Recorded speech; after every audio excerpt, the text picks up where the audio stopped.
What would you do if the CEO you built an empire for humiliated you, erased your contributions, and forced you into the shadows only for his arrogance to blow up a $200 million deal right in front of your eyes?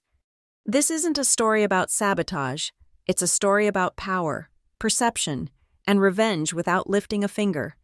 He thought he was untouchable. He thought titles and charisma would protect him. But when the boardroom went silent, one woman's strategic patience detonated everything.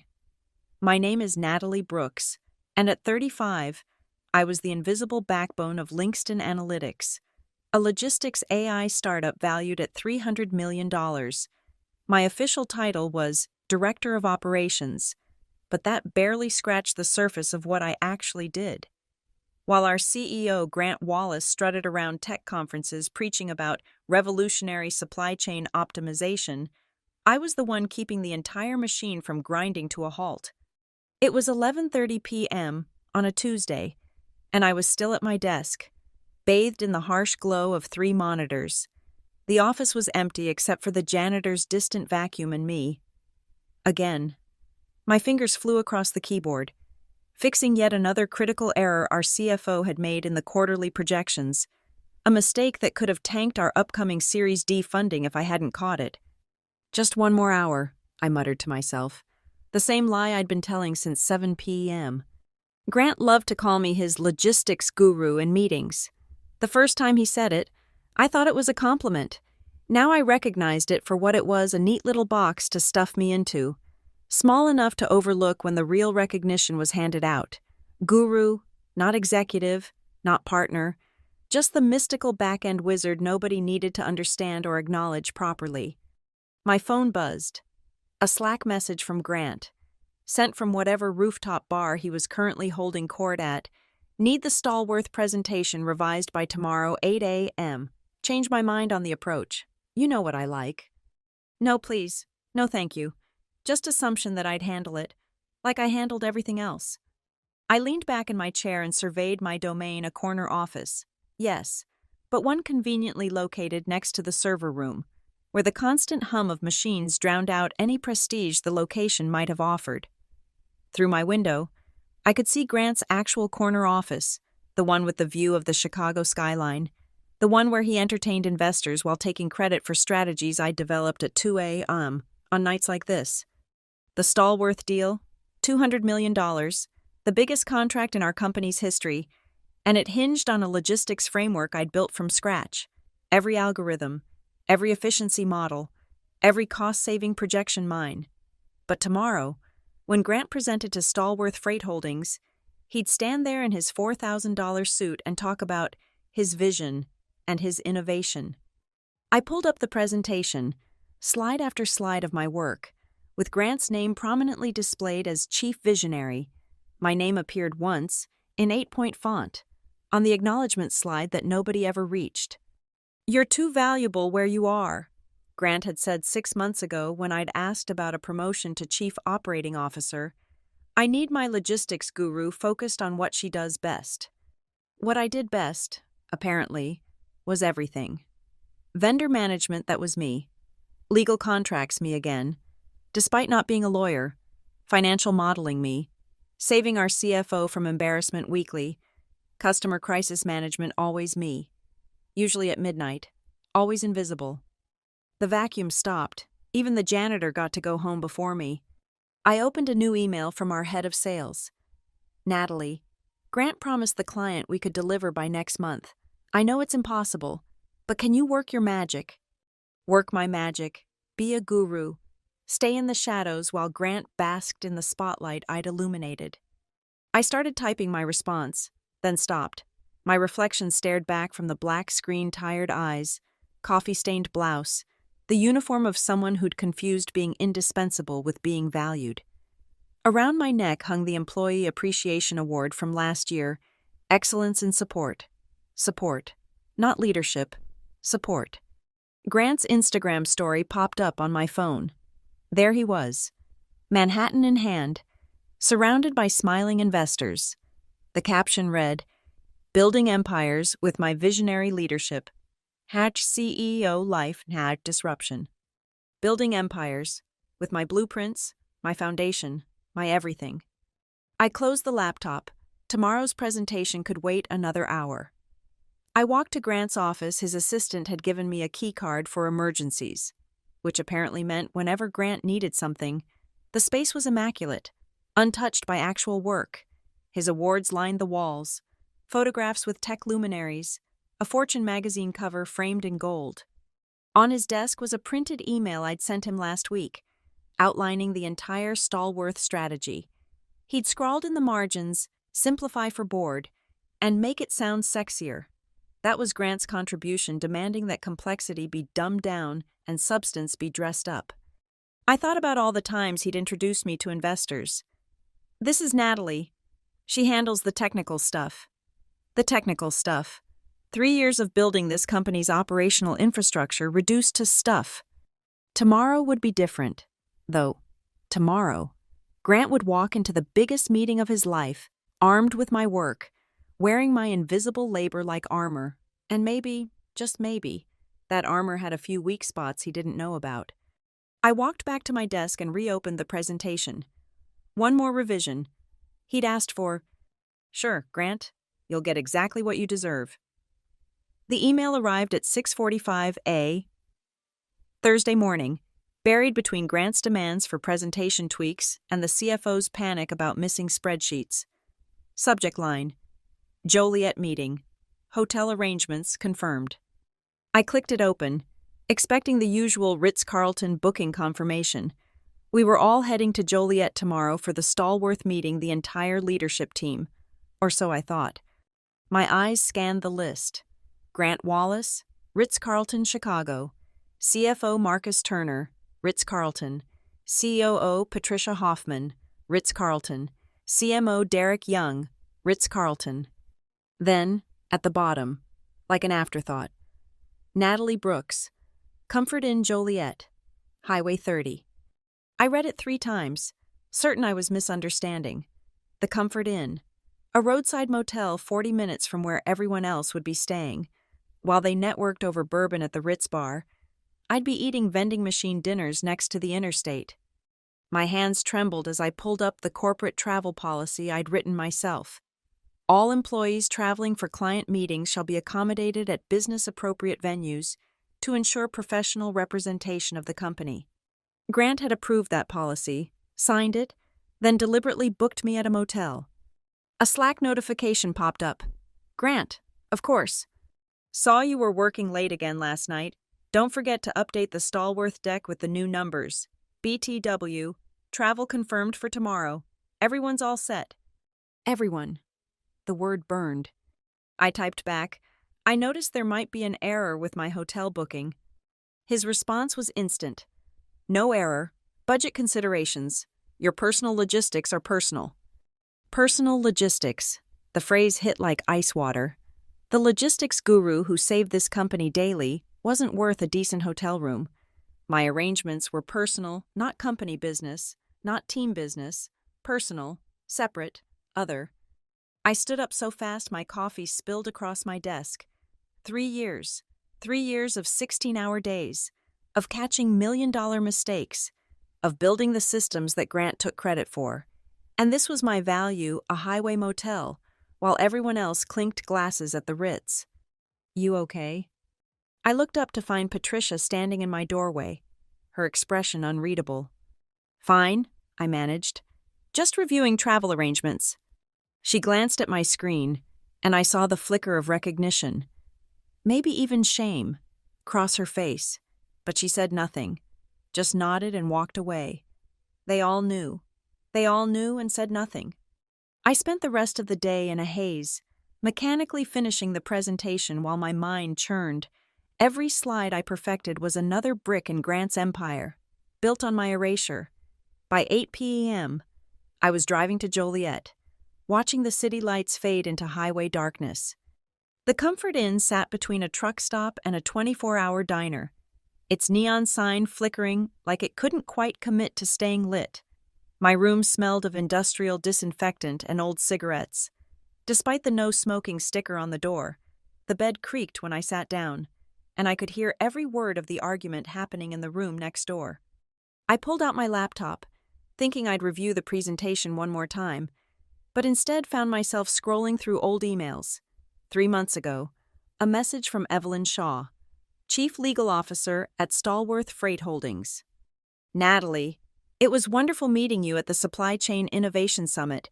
Your insights on operational efficiency were the highlight of the conference. I rarely see such deep understanding paired with practical application. People like us always get remembered, just not always at first. Would love to connect again soon. People like us, women who did the work while men took the bows. I'd saved her email. Something about her words resonating even then. Now, sitting in this depressing motel room, her phrase echoed differently. Always get remembered, just not always at first. I found her LinkedIn profile. Harvard Law, 20 years in logistics law, known for her brutal honesty and her intolerance for corporate theatrics. And tomorrow, she'd be sitting across from Grant, listening to him present my work as his own. A semi-truck roared past on the highway, shaking the thin windows. Somewhere across town, Grant was probably holding court at the Ritz bar, regaling investors with stories of his visionary leadership. Marcus would be laughing too loud at his jokes. Patricia would be networking. Derek would be Instagramming the whole thing. And I was here, in a $60 room that the company apparently thought was good enough for the person who actually built what they were selling. I opened a new email and started typing to Evelyn, then stopped, deleted it. What would I say? Help, I'm being erased. Please see through their bullshit. No, that wasn't how this worked. People like Evelyn Shaw didn't respect victims. They respected strategy. I closed the laptop and lay back on the questionable bedspread, staring at the water-stained ceiling. Tomorrow, Grant would stand in that boardroom in his Italian suit and handmade shoes, presenting my framework, my algorithms, my solutions. He'd already erased me from the presentation, from the hotel roster, from the team.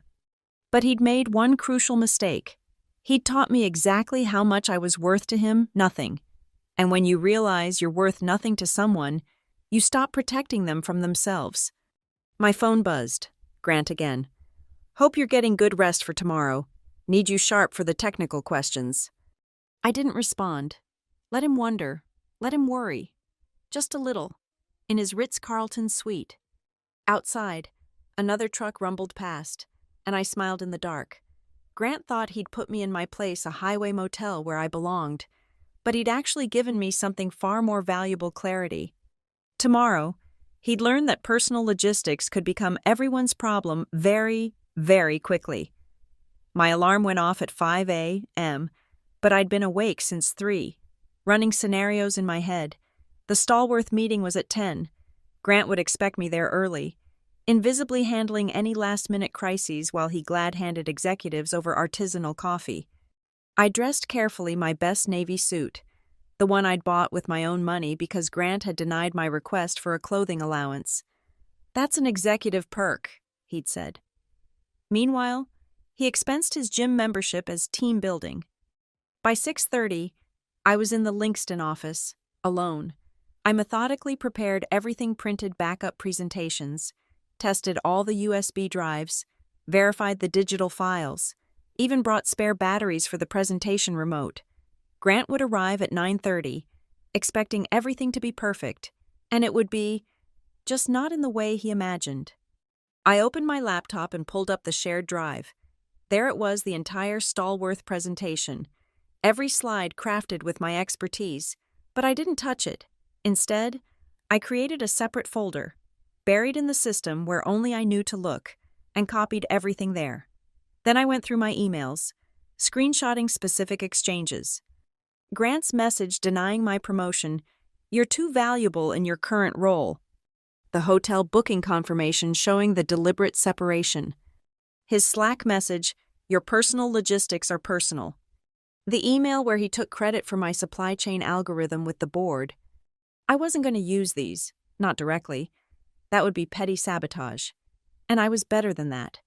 But I wanted them preserved, these little monuments to his casual cruelty. At 8:45, Marcus arrived, looking panicked. "Natalie, thank God you're here. The financial projections, Grant wants them revised. Different growth percentages. I fixed them in 10 minutes while Marcus watched.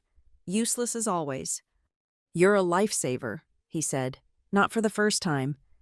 Grant's lucky to have you. Grant's lucky, I repeated, tasting the irony.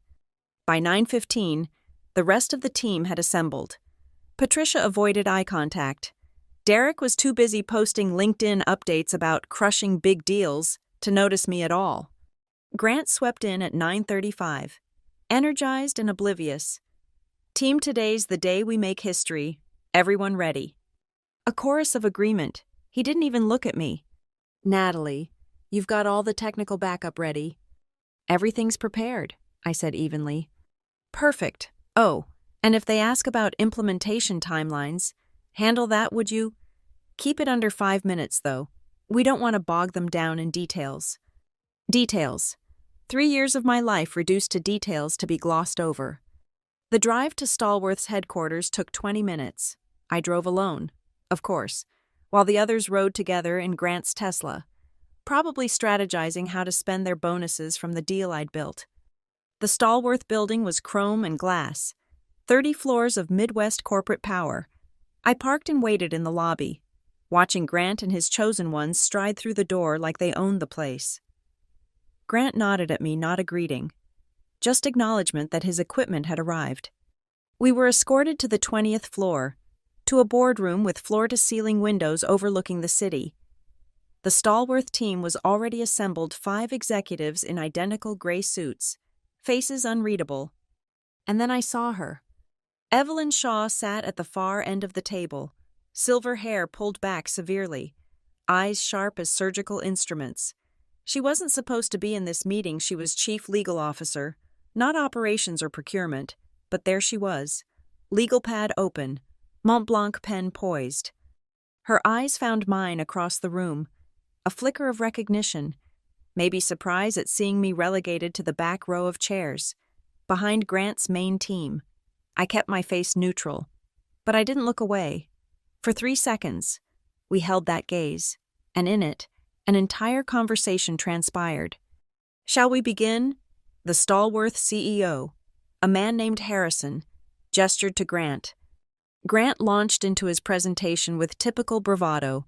My slides, my words, my strategies flowed from his mouth like he'd birthed them himself.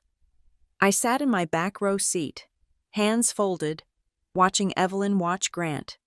She took notes. Occasionally, her eyes would drift to me, then back to her legal pad. When Grant explained the supply chain optimization algorithm, my algorithm, developed over 6 months of 18-hour days, she wrote something and underlined it twice. The brilliance of our approach, Grant was saying, is that we've revolutionized how logistics intelligence integrates with existing infrastructure. As if he could code, as if he understood the first thing about infrastructure beyond buzzwords. Halfway through, disaster struck, the presentation remote died. Grant fumbled, his smooth facade cracking. Technical difficulty, he laughed nervously. I stood, pulled the spare remote from my bag, walked to the front, and handed it to him. The room watched this small transaction, this moment that revealed everything about our dynamic. Grant took it without thanks, without acknowledgement, like I was furniture that had conveniently grown arms. But Evelyn saw. She saw it all. I returned to my seat, but not before catching something in her expression. It wasn't sympathy. Evelyn Shaw didn't do sympathy. It was something sharper, more calculating, the look of someone collecting evidence. Grant resumed his performance, but the energy had shifted. Every time he said, "I developed," or "my innovation," Evelyn's pen moved. Every time he glossed over implementation details with, "My team will handle that." She made another note. "Mr. Wallace?" she interrupted suddenly. "This algorithm you developed, can you walk us through the logic architecture?" Grant's smile faltered. "Well, the technical specifications are quite complex." "I'm sure we can follow," Evelyn said smoothly. "After all, we need to understand what we're buying." The room waited. Grant looked at me. panic flickering in his eyes. This was my moment to save him, to jump in with the explanation, to be his safety net once again. I stayed seated. I stayed silent. "Perhaps," I said finally, my voice carrying clearly across the room, "Mr. Wallace would prefer to handle that question after the main presentation. As he mentioned, we don't want to bog anyone down in details." My tone was perfectly professional, but the damage was done. I'd used his own words to trap him, and everyone knew it. Evelyn's pen moved one more time, and this time, she was almost smiling. The boardroom's temperature seemed to drop 5 degrees. Grant recovered, barely, fumbling through some generic explanation about proprietary systems and competitive advantages. Harrison and the other stalwart executives took notes, but their enthusiasm was cooling visibly. Only Evelyn remained fully engaged, her attention laser-focused. "Let's move on to implementation timelines," Grant said, desperate to regain control. He clicked to my slide, the one detailing the 18-month rollout I designed down to the day.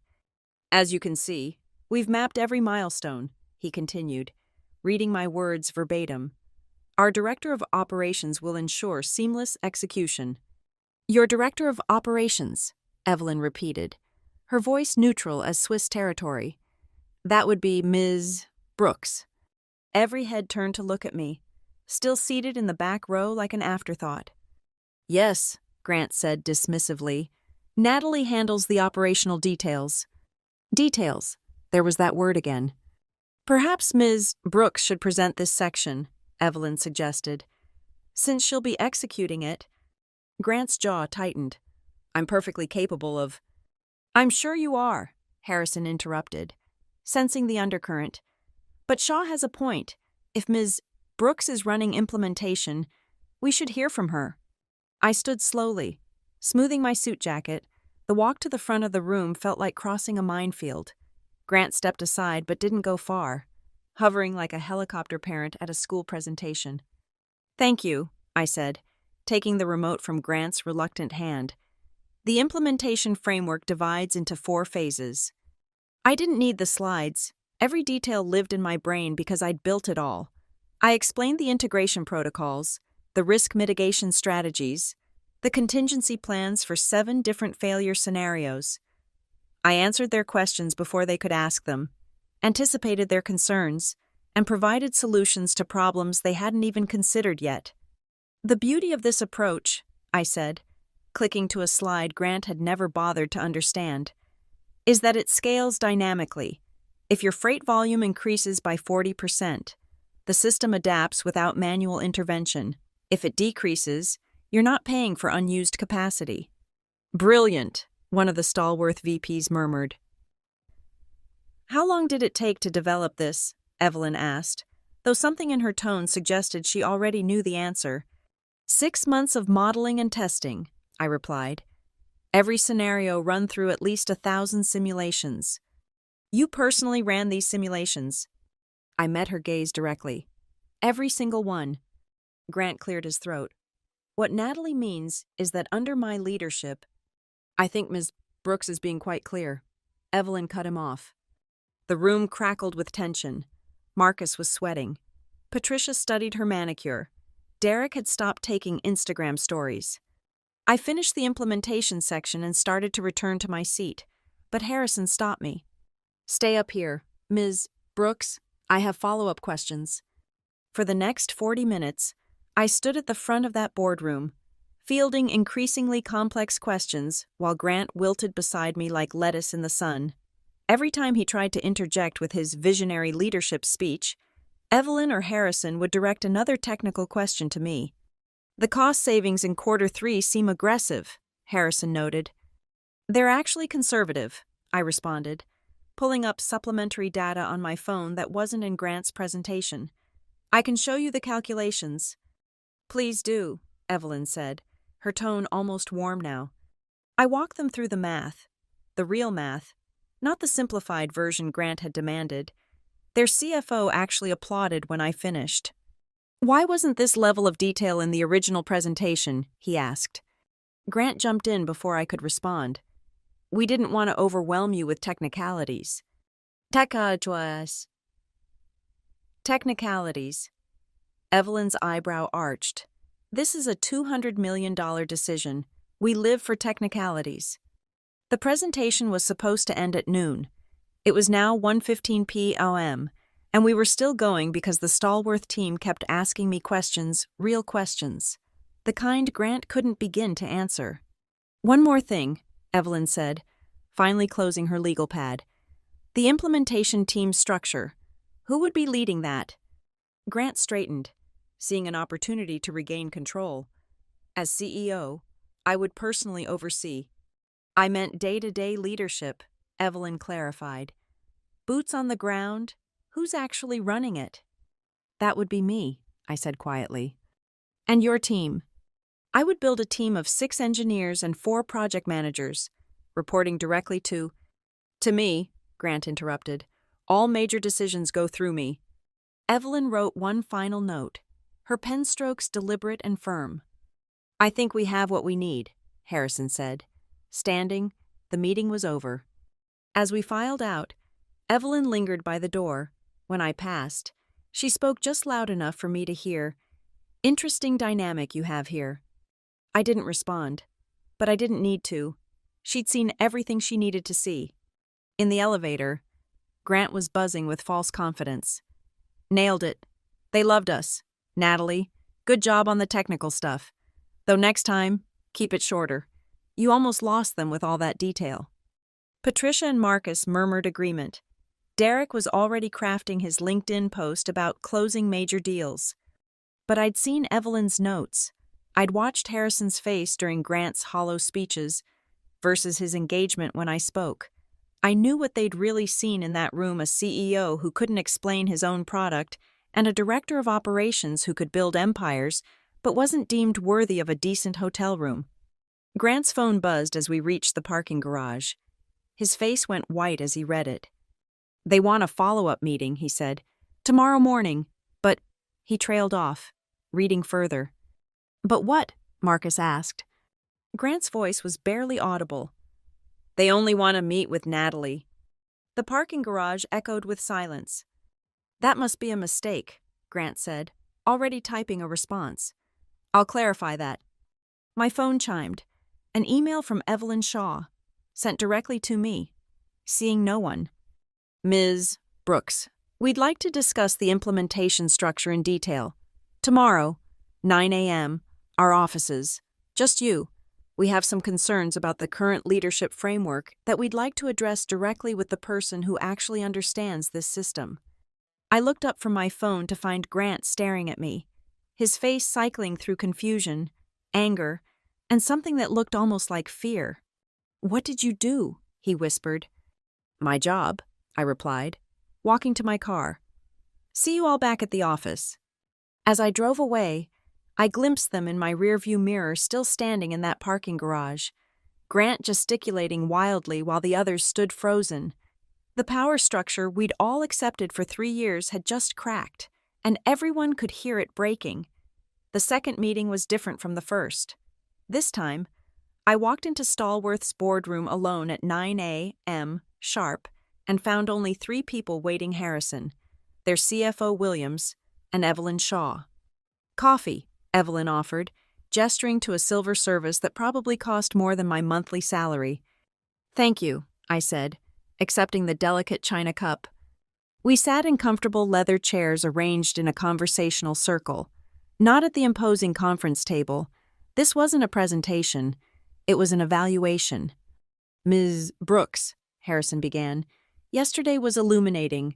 We've been discussing it all evening. I hope it was helpful, I said carefully.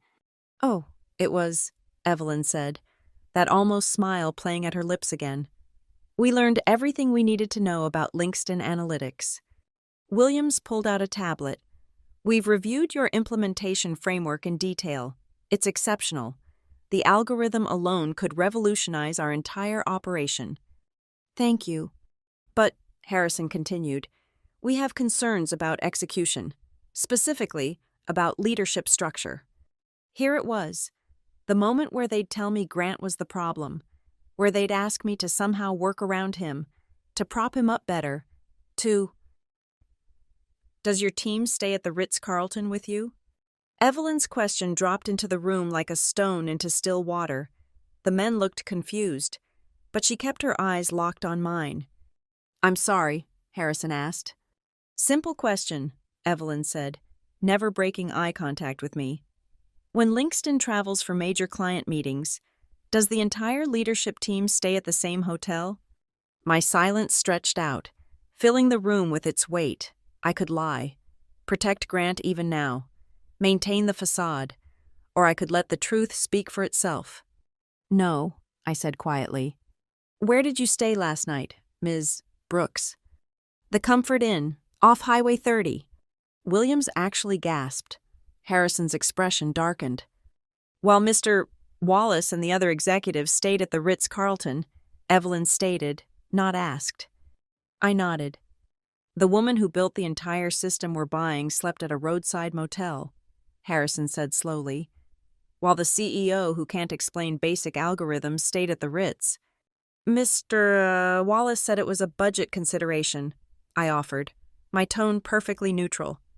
Evelyn laughed, actually laughed. Budget considerations, for a $200 million deal. She stood and walked to the window, her reflection sharp in the morning light. Tell me, Ms. Brooks, what else has been subject to budget considerations? I could have stayed quiet. Should have, probably, but something about the way she asked, the way she'd orchestrated this entire moment, made me brave. My promotion to COO was denied 6 months ago. Budget considerations. My request for an additional team member to handle the Stallworth project was denied. Budget considerations. The conference in San Francisco where I was supposed to present our framework, I was removed from the attendee list the day before. Budget considerations, Evelyn finished. Yet Mr. Wallace's expense reports show monthly charges at Morton's Steakhouse that exceed your annual travel budget. She'd done her homework. Of course she had. Harrison leaned forward. Ms. Brooks, I'm going to be direct. We want this system. We need this system. But we won't fund a company that treats its key talent like second-class citizens. I understand, I said. Do you? Williams asked. Because from where we sit, you're the only one at Linkston who does understand the system, the implementation, the actual work, yet you're literally and figuratively placed in the back row. Evelyn returned to her seat. We've seen this before. Brilliant women building kingdoms for inadequate men who think charisma is competence. It never ends well. Grant is, I started, the instinct to protect still there despite everything. Grant Wallace is a pitchman, Harrison interrupted. A good one, I'll admit, but pitchmen don't execute $200 million implementations. You do? They let that sink in. What are you asking me? I said finally. Nothing, Evelyn said.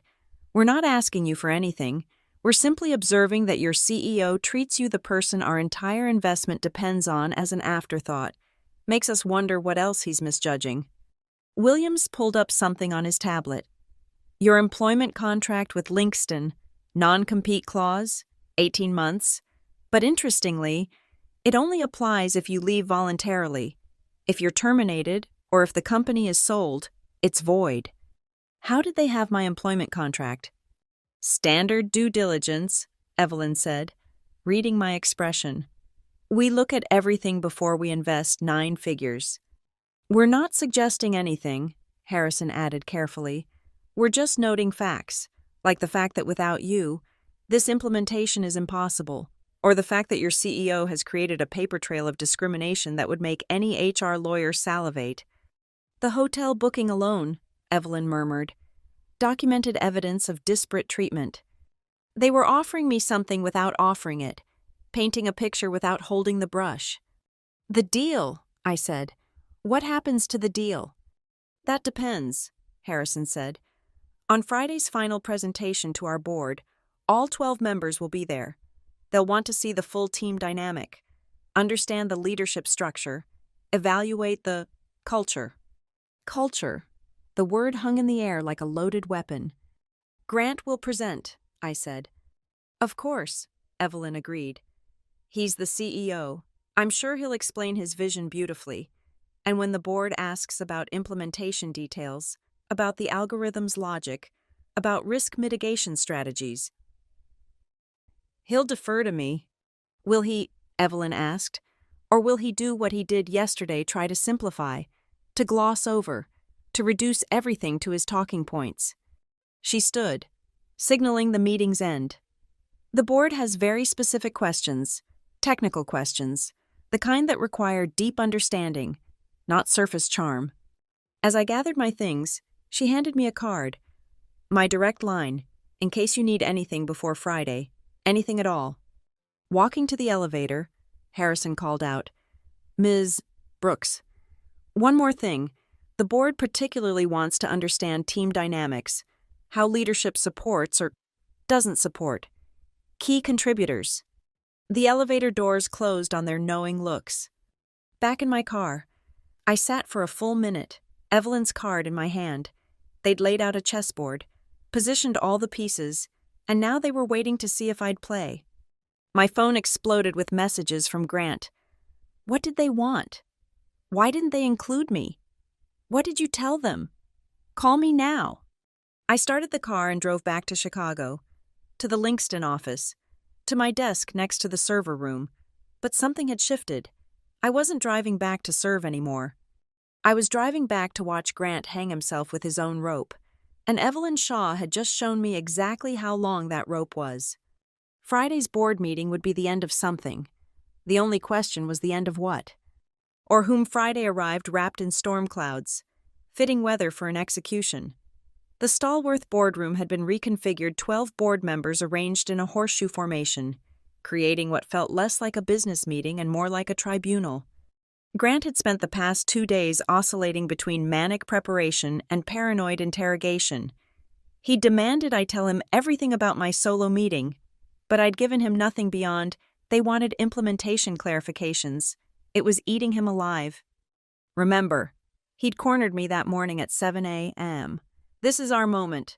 Don't get too technical. Keep it simple. Our moment. I'd almost laughed. Now, at 10 a.m., we stood before Stallworth's full board. Grant wore a new suit Tom Ford, probably $5,000, while I wore the same Navy outfit from Wednesday. The contrast wasn't lost on Evelyn, who sat at Harrison's right hand, legal pad open, pen ready. Grant launched into his practiced pitch with trademark confidence. Ladies and gentlemen, Linkston Analytics doesn't just offer solutions, we offer transformation. Empty words, shiny and meaningless, but he delivered them well.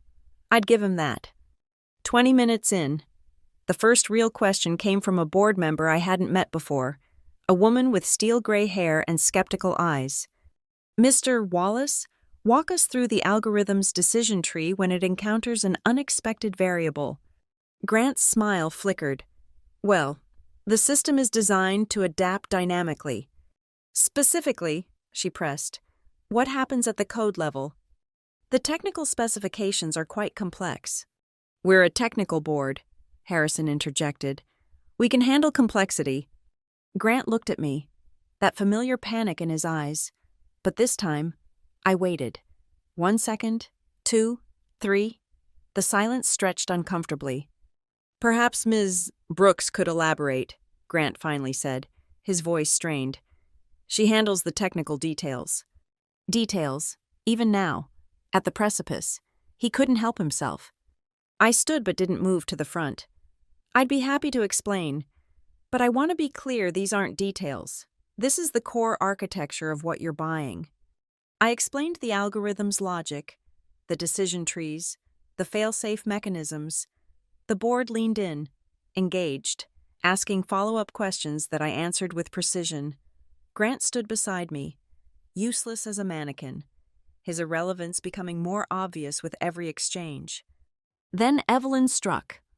"Mr. Wallace?" she said, her tone deceptively casual. "I'm curious about your team management philosophy." Grant perked up, back on comfortable ground. "I believe in empowering my team while maintaining strong leadership." Specifically, Evelyn interrupted, how do you ensure team cohesion during critical client engagements? "We work as a unified front," Grant responded smoothly. Everyone aligned with the vision. Everyone. Evelyn's pen tapped against her pad. Does your team stay at the Ritz-Carlton with you? The room went still. Several board members looked confused. Grant's face flushed. I'm not sure that's relevant. It's a simple question, Evelyn continued. When your leadership team travels for major deals like this one, do you all stay at the same hotel? Grant's mouth opened, closed, opened again. We have various arrangements based on roles and… Yes or no? Mr. Wallace, does Ms. Brooks stay at the Ritz-Carlton with the rest of the leadership team? The trap had been set perfectly. He could lie and be exposed, or tell the truth and reveal himself. There are budget considerations, he started. For your director of operations, a board member at the far end laughed incredulously. The person responsible for implementing our entire investment. Where did Ms. Brooks stay this week? Evelyn pressed, though she knew the answer. Grant's voice was barely audible. The Comfort Inn. The reaction was immediate. Board members exchanged glances, murmured to each other. One man actually pushed back from the table as if physically distancing himself from Grant's admission. Let me understand, Harrison said slowly.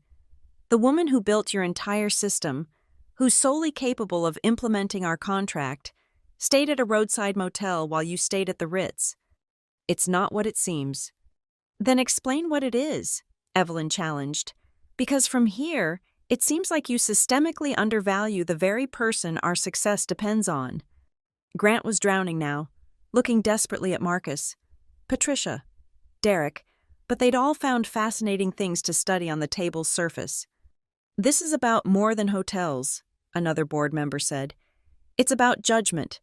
If you can't recognize Ms. Brooks' value, what else are you misjudging? I absolutely recognize. Her title is Director of Operations, Evelyn noted, consulting her papers. Despite building and managing everything, what's your title, Mr. Wallace? CEO and founder. Founder, Evelyn repeated. Ms. Brooks, when did you join Linkston? 3 months after incorporation, I answered. And the algorithm we're buying? I developed it starting 14 months ago. So Mr. Wallace founded a company, and you built everything it sells. I didn't answer. I didn't need to. The board member with steel-gray hair leaned forward. Ms. Brooks, a hypothetical question. If you weren't at Linkston, could this implementation succeed? No, I said simply. Mr. Wallace, same question. If Ms. Brooks weren't at Linkston, could you deliver on this contract? Grant's silence was deafening. I need an answer, she pressed. We would adapt, he managed weakly. Adapt, Harrison repeated. $200 million, and your plan B is adapt. Evelyn stood, gathering her papers with deliberate precision. I think we've heard enough. Wait, Grant pleaded, desperation cracking his polished facade. You're making too much of a simple accommodation issue. Simple. Evelyn turned, her voice ice. Putting your most valuable asset in a motel isn't simple. Mr. Wallace, it's symptomatic. It shows precisely how you value contribution versus appearance, substance versus style. She looked at the rest of the board. We'd be investing $200 million in a company whose CEO fundamentally misunderstands value. That's not a risk, it's a guarantee of failure. Board members were already standing, closing portfolios, checking phones. The meeting was over. Please, Grant said, his voice breaking. Let me explain. But Evelyn was already at the door. She paused, looking back not at Grant but at me. We don't fund exclusion, she said, her words cutting through the room like a blade. We don't fund companies that mistake their foundation for furniture. And then she was gone, the board filing out behind her, leaving us in crushing silence. Grant turned on me, his face contorted with rage. You did this! You sabotaged! I answered their questions, I said calmly. That's all. The hotel thing you made sure they'd find out. You made sure when you booked it, I countered. I just didn't lie about it. Marcus finally spoke, his voice hollow. The deal's dead, isn't it? Before anyone could answer, Harrison reappeared in the doorway. Ms. Brooks, a word, please, alone. I walked past Grant, past his shattered ambition, past 3 years of diminishment, and followed Harrison out. Behind me, I heard Grant's voice, high and desperate. This isn't over. I'll call them. I'll fix this. But we all knew the truth. It was over. $200 million had just walked out the door, and it hadn't taken a single act of sabotage. Just one question about a hotel, and Grant's own choices had destroyed everything. The aftermath was swift and brutal. Within an hour of our return to the Linkston office, Grant's phone hadn't stopped ringing. Board members, investors, the venture capital firm that had led our Series C, everyone wanted to know how a done deal had imploded so spectacularly. I sat at my desk, calmly organizing files while the executive floor descended into chaos. Through the glass walls, I could see Grant pacing his office, gesticulating wildly during phone calls, his face cycling through shades of red I didn't know existed. At 2:15 p.m., an emergency all-hands was called. The entire company, all 43 employees, crowded into the main conference room. Grant stood at the front, trying to project control, but his hands shook as he gripped the podium. There's been a temporary setback with the Stallworth deal, he began, his voice artificially steady. Some miscommunications that we're working to resolve. Miscommunications. Someone from the development team called out. We heard they walked out. Rumors, Grant said quickly. We're still in negotiations. My phone buzzed. A text from someone at Stallworth, probably Evelyn's assistant. Official Stallworth has terminated all discussions with Linkston Analytics. Press release at 3 p.m. I set my phone face up on the table where others could see it. The message spread through whispered ripples.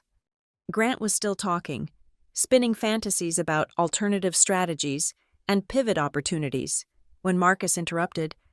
Grant, I just got an email from Sequoia. They're calling an emergency board meeting, tonight. The color drained from Grant's face. Sequoia Capital led our investor consortium. Emergency board meetings meant one thing: leadership changes. That's premature, Grant stammered. We have other deals in the pipeline. What other deals? Patricia finally found her voice. Stallworth was 70% of our projected revenue. Without it, we're insolvent in 3 months. The room erupted. Engineers worried about paychecks. Sales panicked about quotas. Marketing tried to figure out how to spin a disaster. Through it all, I sat quietly, a still point in the chaos. Grant's eyes found mine across the room. This is your fault, he said, loud enough for everyone to hear. You deliberately undermined. Stop, Patricia stood up. Just stop. Grant, you put Natalie in a motel.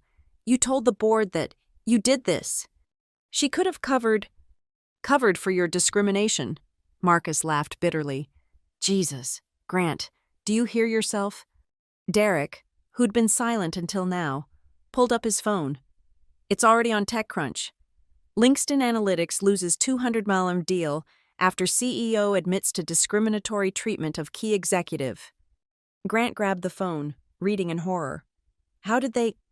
It's worse, Derek continued, scrolling. Someone leaked the hotel receipts. There's a screenshot. Ritz-Carlton for you. Comfort Inn for Natalie. Twitter's having a field day. I hadn't leaked anything. I didn't need to. In a room full of board members and assistants, someone was always ready to share a story this juicy. At 2:45, our head of HR approached Grant with a folder. I need to document everything about the travel arrangements. Legal says we're exposed to a discrimination lawsuit. From who? Grant snarled. Everyone looked at me. I haven't contacted any lawyers, I said truthfully. I didn't mention that 3 employment attorneys had already reached out after seeing the TechCrunch article. Grant's phone rang. He looked at the screen and went pale. It's Harrison.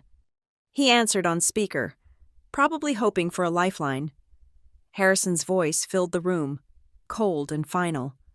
Grant, I'm calling as a courtesy. We've informed your board about the breakdown in negotiations and the reasons why. We've also shared our concerns about Linkston's leadership structure and cultural issues. Harrison, please. Additionally, we'll be reaching out to Ms. Brooks directly about opportunities with Stallworth. We believe her expertise would be valuable to our organization. The room went silent. Everyone stared at me. You can't, she has a non-compete, Grant sputtered, which becomes void if she's terminated or if Linkston is sold. Harrison replied smoothly. I suspect one of those conditions will be met shortly. Good day, Mr. Wallace. The line went dead. At 3 p.m., exactly, Stallworth's press release hit. It was professional, but devastating. Key phrases jumped out: concerns about corporate culture, misalignment of values, inability to ensure successful implementation. They never mentioned my name, but they didn't need to. Everyone in tech knew who built Linkston's algorithms. By 4 p.m., 3 more clients had called to reassess their contracts. Our stock price, traded privately, had dropped 40%. Grant tried one more time to rally, calling an executive meeting in his office. I wasn't invited, but I could see everything through the glass. Marcus was shaking his head. Patricia had her resignation letter out. Derek was already updating his LinkedIn profile. At 5 p.m., I started packing my desk, not because I was fired, not yet, but because I knew what was coming. The board meeting tonight would be Grant's execution, and they'd need someone to blame, but they'd also need someone to save the company, and everyone knew who that was. My phone rang. Evelyn Shaw? Natalie, she said warmly. I wanted to check in. Today must have been difficult. It's been educational, I replied. She laughed. You have a gift for understatement. Listen, that offer Harrison mentioned, it's real. We'd create a position for you, Chief Implementation Officer, reporting directly to him. That's generous. It's strategic. We still want that algorithm, and we want the mind that built it. There's the non-compete issue. My legal team loves challenges. Besides, I suspect that'll resolve itself shortly. Your board meets in 2 hours, correct? She knew everything. Natalie, she continued, you spent 3 years building an empire for someone who couldn't even book you a decent hotel. It's time to build something for yourself. After we hung up, I stood at my window, watching Chicago's lights flicker on. Grant was still in his office, frantically making calls, trying to save his kingdom. But kingdoms built on others' invisible labor always fall. They collapse the moment the invisible becomes visible, the moment someone asks one simple question. Does your team stay at the Ritz-Carlton with you? My computer pinged, an email from Linkston's board chair. Ms. Brooks, please plan to attend tonight's emergency session. Your presence will be critical. Critical, not helpful or appreciated, critical. I smiled, gathering my things. 3 years ago, I'd walked into this building ready to build something amazing. Tonight, I'd watch it all come apart. And Monday morning, I'd probably be having breakfast with Evelyn Shaw, discussing my future at Stallworth. Grant had been right about one thing: this was our moment. He just never realized it would be the moment everything he'd built on my back came crashing down. The Comfort Inn had cost him $200 million. The real price of undervaluing people, priceless. The emergency board meeting lasted exactly 17 minutes. I know because I watched from the lobby as Grant entered at 7 p.m., confident despite everything, and exited at 7:17, carrying a banker's box of his personal items, his face blank with shock. He saw me sitting in the lobby chair, my laptop bag beside me, waiting for my turn. For a moment, our eyes met. 3 years of history condensed into that single look, his rise built on my work, his fall triggered by his own arrogance. You planned this, he said, his voice hollow. No, I replied simply. You planned this the moment you booked that motel. I just stopped covering for you. He walked past me without another word, out into the Chicago night, his Italian shoes clicking on marble for the last time as CEO of Linkston Analytics. The board chair appeared. "Ms. Brooks, we're ready for you." The next morning, I sat in my apartment, sunrise painting Lake Michigan gold, a cup of tea warming my hands. My laptop showed 3 emails that mattered. First, from Linkston's board, an offer to become interim CEO while they searched for permanent leadership, a generous severance package if I chose to leave instead. My non-compete waived in either scenario. Second, from Evelyn Shaw. The position at Stallworth remains open. Harrison would like to discuss terms over lunch Monday. No rush on your decision. Excellence is worth waiting for. Third, from Grant Wallace. I hope you're happy. I deleted Grant's email without responding. Happiness wasn't the point. Respect was. My phone buzzed messages from former colleagues. Marcus apologizing for never speaking up. Patricia admitting she'd known it was wrong. Derek asking for a reference. The entire engineering team wondering if I'd hire them wherever I landed. But I wasn't thinking about them. I was thinking about that night at the Comfort Inn. Staring at the water-stained ceiling. Feeling worthless. How Grant's contempt had been so casual, so complete, that he'd broadcasted it to a room full of executives without even realizing what he'd done. I opened a new email to Evelyn. I'll take the meeting Monday, but I have conditions. My team comes with me, the engineers who actually built what Stallworth wants to buy. They get contracts, not consulting agreements, real positions with real respect, and when we travel, everyone stays at the same hotel, non-negotiable.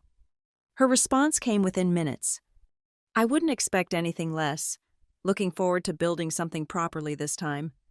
By noon, the tech press had the full story. Linkston Analytics CEO ousted after discrimination scandal, costs $200 million. Deal, Grant's smiling headshot next to headlines about his downfall. My name mentioned as the architect of Linkston's technology, who was exploring new opportunities. I closed my laptop and walked to my window. Below. Chicago churned on, indifferent to the small drama of one startup's implosion, but for me, everything had changed. Grant had taught me something valuable in his failure. Power isn't about titles or corner offices or expensive suits. It's about being irreplaceable. It's about knowing your worth even when others don't acknowledge it. And sometimes, it's about stepping back and letting someone's true character destroy them more effectively than any revenge ever could. My phone rang, an unknown number with a Boston area code. Natalie Brooks. The voice was female, confident. I'm Sarah Chen, CEO of Meridian Logistics. We've been following the Stallworth situation. Before you commit to anything, we'd love to talk. We're prepared to offer you a co-founder position and 20% equity to build our next-generation platform. Another call beeped in. San Francisco this time. I smiled, declining both calls for now. 3 years ago, I'd been desperate for recognition, grateful for any opportunity. Now, I had choices, real choices. I thought about Grant, probably in his Lincoln Park townhouse, making desperate calls to his network, trying to spin the narrative. But some stories can't be spun. Sometimes the truth is too simple, too clear. He'd valued appearance over substance, image over ability, his own comfort over his team's dignity. And it had cost him everything. The Comfort Inn, $60 a night, $200 million in consequences. The math was perfect, really. The kind of elegant equation I'd always loved where one small variable, when finally revealed, changes the entire outcome. I raised my teacup to the window, a silent toast to Evelyn Shaw, who'd asked the perfect question at the perfect moment. Not because I'd asked her to, but because she'd recognized something wrong and refused to fund it. We don't fund exclusion. 5 words that changed everything. My laptop pinged one more time. A LinkedIn notification, 17 interview requests from tech journalists wanting my side of the story. I closed the laptop again. Let them speculate. Let them analyze. The only story that mattered was already written in the headlines. CEO's Arrogance costs company $200 million. Director of Operations exploring new opportunities. Stallworth seeking new partners. Everyone who mattered knew the truth. I sat back in my chair, watching the sun climb higher over the lake. Monday, I'd meet with Evelyn and Harrison. Tuesday, perhaps Sarah Chen. By Friday, I'd have chosen my next chapter. But today, Saturday morning in my quiet apartment, I simply enjoyed the peace that comes from standing up without standing up, from winning without fighting, from letting someone's worst impulses become their own downfall. Grant had built his castle on my shoulders, never noticing I was also the foundation. When I finally stepped aside, gravity did the rest. Corporate checkmate achieved. No violence, no sabotage, no raised voices or dramatic confrontations. Just one woman's strategic patience, and one simple question about a hotel. Thank you so much for listening to this story of corporate revenge and poetic justice. I'd love to know where you're listening from. Drop a comment, and let's connect. If you enjoyed watching Grant's empire crumble from his own arrogance, please subscribe to the channel and share your thoughts below. Have you ever experienced being undervalued at work? How did you handle it? Let's discuss in the comments.